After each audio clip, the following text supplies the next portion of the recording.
Pernah nggak sih kamu kepikiran gimana kalau kamu terdampar di sebuah pulau, cuma berdua, kamu dan satu orang lawan jenis. Awalnya kamu pikir hanya ujian fisik, ternyata lebih dari itu.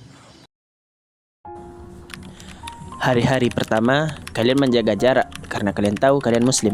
Dan kalian tahu batasan, tapi tetap saja hawa itu ada. Waktu berlalu, tak ada manusia lain, tak ada suara selain ombak. Kalian mulai saling bicara lebih banyak, saling bantu membuat tempat berteduh, tapi juga mulai muncul rasa bersalah. Kalian tahu, kalian tidak sedang berzina, tapi kalian juga tahu, kalian bukan mahram dan setan itu nyata. Tidaklah seseorang lelaki berkhalwat dengan seorang wanita, kecuali yang ketiga di antara mereka adalah setan. Hadis riwayat Tirmizi. Karena keadaan memaksa, kalian tetap harus bersama. Perempuan itu takut sendirian di tengah hutan yang asing, namun kalian tetap menjaga jarak, menjaga pandangan, saling membantu tanpa saling melampaui batas.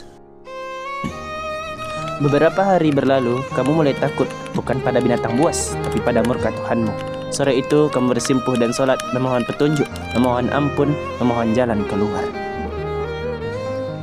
Karena kamu memiliki cukup bekal ilmu agama, kamu pun menjelaskan kepada wanita itu tentang hukum-hukum pernikahan dalam kondisi darurat seperti yang sedang kalian alami.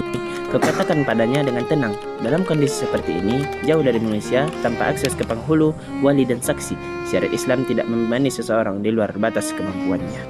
Dalam mazhab Hanafi, seseorang wanita yang baligh, berakal, dan merdeka boleh menikahkan dirinya sendiri meskipun tanpa wali selama menikah dengan pria sekufu dan mahar yang pantas.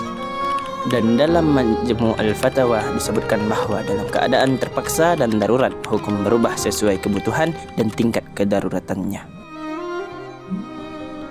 Karena wanita itu juga tidak ingin terlibat dalam dosa, mereka pun membuat pernyataan. Kalian menulis, kami berdua sadar, kami tidak halal satu sama lain. Maka hari ini kami berjanji menjaga diri dari dosa, saling menahan, dan tidak mendekati zina. Jika Allah izinkan, kami akan menikah secara sah. Semoga niat ini menjadi saksi. Kemudian kalian pun melakukan akad pernikahannya. Dengan menyebut nama Allah, kamu mengucapkan, aku nikahkan engkau dengan diriku, karena Allah dengan niat menjaga kehormatan. Dan perempuan itu menjawab dengan suara terbata-bata tetapi yakin, aku ridho karena Allah. Maka akad itu sah secara darurat menurut sebagian pendapat ulama seperti mazhab Hanafi dengan niat suci dan ridho kedua belah pihak demi menjaga kehormatan dan menjauhi dosa. Setelah akad itu, kalian berdiri berdua dalam diam, tak ada genggaman tangan, hanya hati yang mulai merasa tenang. Di hadapan kalian, matahari perlahan turun menyentuh ujung laut. Langit berubah menjadi jingga, seolah menyaksikan lembaran baru yang terbuka.